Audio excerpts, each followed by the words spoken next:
Paper फुटीच्या प्रकरणी एमपीएससीच्या 3 अधिकाऱ्यांना अटक करण्यात आली आहे। एमपीएससीच्या अन्न व औषध प्रशासनाची औषध निरीक्षक गट ब पदाची संपूर्ण भरतीची प्रक्रिया रद्द करण्यात आली। या सगळ्या पार्श्वभूमीवरती ही कारवाई झाली आहे। पेपर फुटीच्या प्रकरणी एमपीएससीचे 3 अधिकारी होते ज्यांना आता पोलिसांनी अटक केली। त्यामुळे आतापर्यंत एकूण 6 जणांना या प्रकरणामध्ये अटक करण्यात आली आहे। अटक करण्यात आलेल्यांमध्ये क्लास चालक आणि परीक्षार्थींचे नातेवाईक देखील असल्याची माहिती आहे।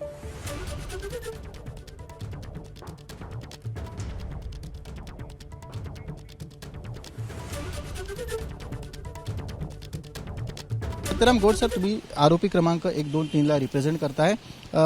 आज कोर्टात नेमकं पोलिसांनी कोणत्या आधारावरती आरोपींचा रिमांड मागितला? हे बघा, पोलिसांचा जे आधार होता त्यांचं असं होतं की हे जे लोक आहेत ह्याच्यामध्ये कुठेतरी सहभाग आहे, आर्थिकरित्याने त्यांना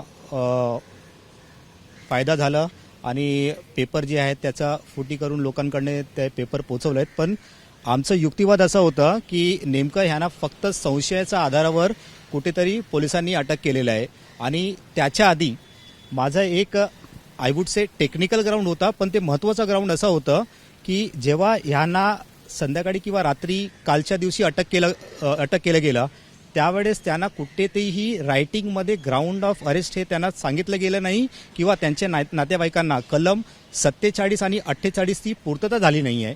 त्यामुळे मी एक लेखी सांगितलं की जो आरोपी क्रमांक 1 आहे तो एकमेव असा व्यक्ती होता ज्याच्याकडे हे पेपरचा संच होता। त्यामुळे त्या व्यतिरिक्त दुसरा कोणीच नव्हता ज्याच्याकडे हा संच होता। त्यामुळे लीक केलेल्यामध्ये तो आणि इतर आरोपी जबाबदार आहेत माझं असं म्हणणं असेल। त्यामुळे मी हे सांगत होतो की ग्राउंड ऑफ अरेस्ट हे आधी त्यांनी जर दिलं असतं तर आम्हाला एक वेळोवेळी कुठेतरी वेळ भेटला असता, आम्ही चर्चा केली असती। पण जे शॉर्ट स्पॅन ऑफ टाईममध्ये मी बोललो आहे हे अक्षरशः इनकरेक्ट ॲलिगेशन्स आहेत आणि ह्याच्यामध्ये त्या आरोपी क्रमांक 1 ला लिंक करण्यासाठी माझ्या मतेने आणि मला जी इन्फॉर्मेशन भेटलं आहे तसा कुठलाही सबळ पुरावा पोलिसांकडे नाही आहे। एबीपी माझा, उघडा डोळे बघा नीट।